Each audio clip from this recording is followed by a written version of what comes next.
ఆనంద్కి manager నుంచి call వస్తూ ఉంటుంది. ఇక ఆనంద్ లిఫ్ట్ చేయగానే హలో మేడం, సార్కి ఎలా ఉంది అని అడుగుతూ ఉంటాడు. సార్కి ఏమైంది అని అడుగుతూ ఉంటుంది.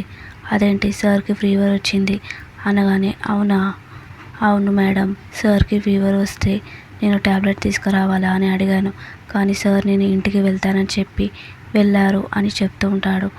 సరే నేను తర్వాతకి ఫోన్ చేస్తాను అని ఇక ఆనంది కాల్ కట్ చేస్తూ ఉంటుంది. ఇక జీవన మొత్తం తెలిసిపోయినట్టుంది. ఆనంది ఏమైంది అని అడుగుతూ ఉంటుంది ఏం తెలియనట్టుగా. ఆదిత్య గారికి ఫీవర్ వచ్చిందంట అనగానే ఇక అవునా, ఫీవర్ వచ్చిందా, అప్పుడప్పుడు వారి టెన్షన్లో అలా టెంపరేచర్ పెరుగుతూ ఉంటుంది, ఏం కాదులే అని అంటూ ఉంటుంది. ఇక ఆనంది డ్రైవర్ని ఇంటికి పోని అని అంటూ ఉంటుంది. నువ్వేం కంగారు పడకు, టెన్షన్ పడకు ఆనంది అని అంటూ ఉంటుంది. డ్రైవర్ నువ్వు ఇంటికి పోని అని ఆనంది అంటూ ఉంటుంది. మనం షాపింగ్కి వెళ్ళాలి కదా, షాపింగ్కి నువ్వు వెళ్ళు, నేను ఇక్కడ దిగేసి వెళ్తాను అనగానే సరే అయితే నేను కూడా వస్తాను, ఫీవర్ వచ్చింది అన్నావు కదా, షాపింగ్కి ఇంకోసారి వెళ్దాం అని జీవన అంటూ ఉంటుంది. డ్రైవర్ ఇంటికి పోని అని జీవన కూడా అంటూ ఉంటుంది. ఇక ఇక్కడ అలేఖ్య ఆదిత్యకి తడిబట్ట పెడుతూ ఉంటుంది. ఇక ఆనంది వెంటనే కార్ దిగి కంగారుగా వస్తూ ఉంటుంది.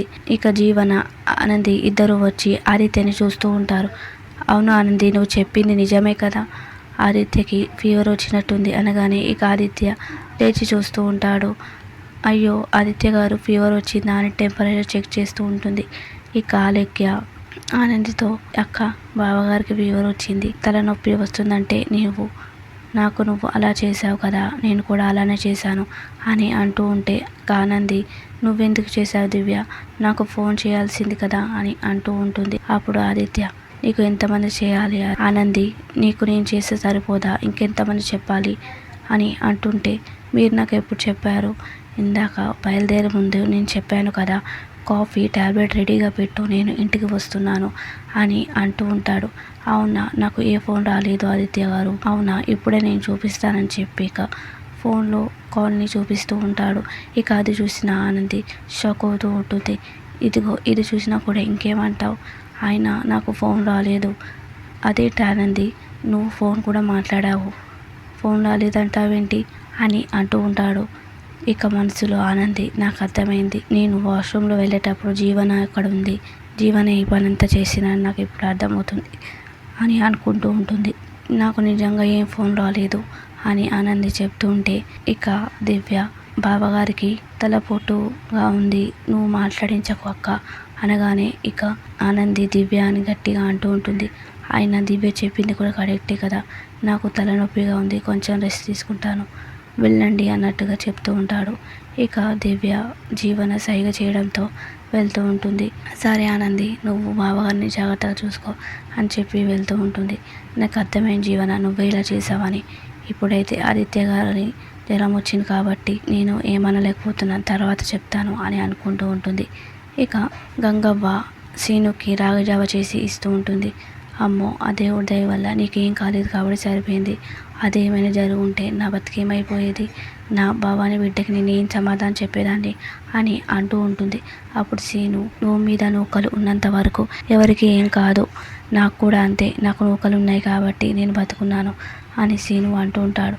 అయినా నువ్వు నా చెప్పిన మాట వినడం లేదురా, నీకు అలా అయ్యేసరికి నా గుండె ఎంత బాధపడ్డాదో తెలుసా, నువ్వైతే పెళ్లి చేసుకోరా అని అంటూ ఉంటుంది. పెళ్ళా, నాకొద్దు, అయినా ఇంకేంట్రా నీకు పెళ్ళేం చేసుకొని అంటున్నావు, ఆదిత్య బాబుకి కాలు రావాలి, అమ్మాడికి బతుకు బాగుండాలి అన్నావు, అది కూడా జరిగింది, అమ్మాడి లాయర్ అవ్వాలని కోరుకున్నాం, అది కూడా జరిగింది, ఇంకేం కావాలిరా నీకైతే పిల్లనిచ్చి నేను పెళ్లి చేస్తాను అని గంగవ్వ అంటూ ఉంటే నాకు ఏ పెళ్ళి వద్దు, అమ్మాడి జీవితంలో ఇంకో సమస్య ఉంది, దివ్య అనే సమస్య, అది ఇప్పుడు ఆదిత్య బాబు అమ్మాడిల మధ్య అడ్డంగా ఉంది, అది తీరిపోయేంత వరకు నాకు ఏ పెళ్ళి వద్దు అని చెప్పి ఇక సీను వెళ్ళిపోతూ ఉంటాడు.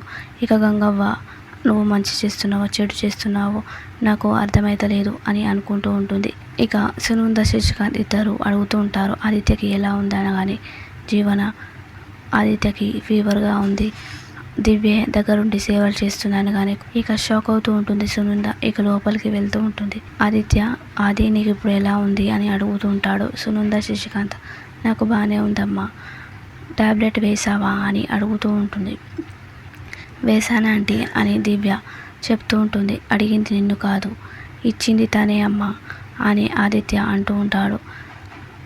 అయినా ఆదిత్య ఆనంది ఉండగా దివ్య ఇవ్వడం ఏంటి అని శశికాంత్ అంటూ ఉంటాడు. నీకు తెలీదా అమ్మ ఆనంది అనగానే, నాకు తెలీదు, తెలుసు, నేను చెప్పాను అని ఆదిత్య అంటూ ఉంటాడు.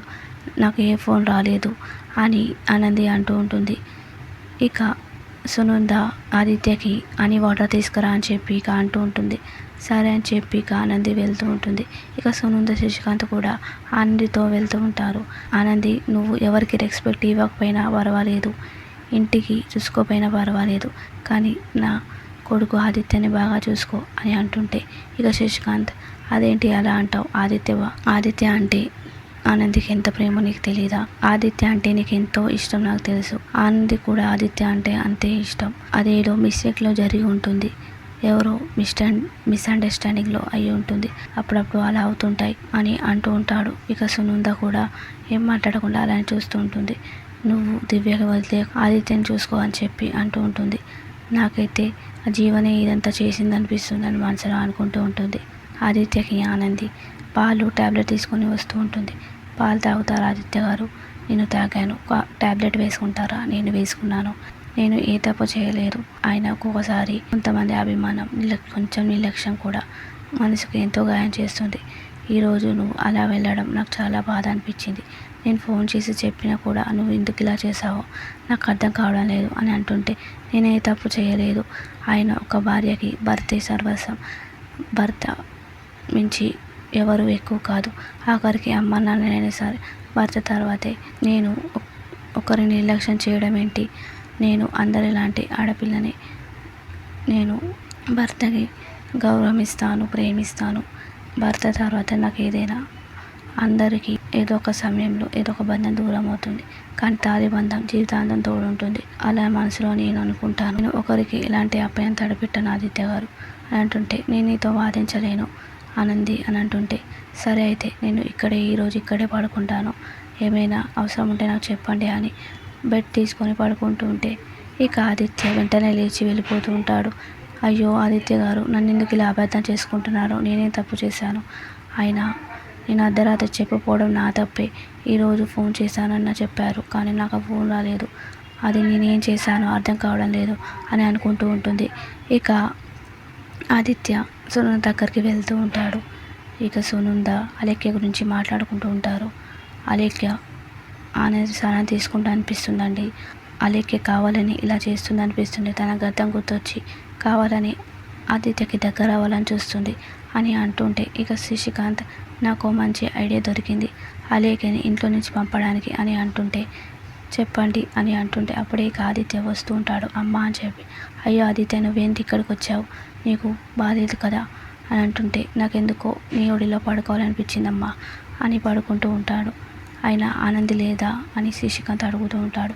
నాకు అమ్మ కావాలని అంటూ ఉంటాడు. ఆయన నేను చిన్నప్పుడు హ్యాపీగా ఉండేవాడినా అని ఆదిత్య అడుగుతూ ఉంటాడు.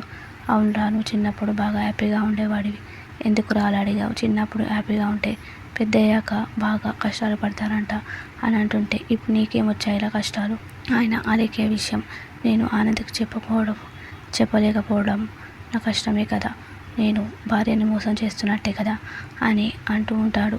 అదేం కాదురా, ఏదో ఒక రోజు ఆ సమయం వస్తుంది, అంతా మంచి జరుగుతుంది అని అంటూ ఉంటుంది.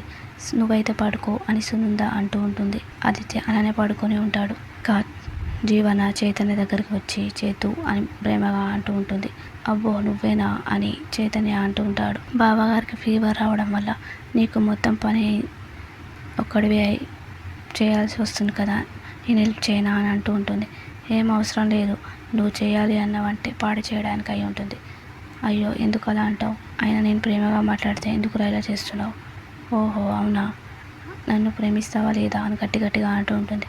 నేను ప్రేమించడం చేస్తూనే ఉన్నాను, అయినా నేనంటే ప్రేమే కదా. అవును, మరి నేను యాక్సిడెంట్ చేశాను అన్నావు, నిజమే కదా, నువ్వు యాక్సిడెంట్ చేసావు, అది నీ తప్పు కాదు, నీ బిహేవియర్ వల్ల యాక్సిడెంట్ అయ్యింది, అయినా నువ్వు యాక్సిడెంట్ చేయడం నీ తప్పే, ఎందుకంటే యాక్సిడెంట్ చేసి అలానే వదిలేసి వెళ్ళిపోయావు, నీ తప్పుని మీ అమ్మ మీద తోసేసావు, ఇంకా ఎన్నో తప్పులు చేసావు, అవన్నీ నువ్వు మా అమ్మ దగ్గర క్షమాపణ అడగాలి అనగానే, నేను క్షమాపణ అడగను.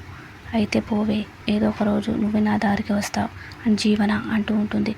చూడవే, ఎవరు దారికి వస్తారో, నిన్ను ఎలా మార్చాలో నాకు బాగా తెలుసు అని చేతు అంటూ ఉంటాడు.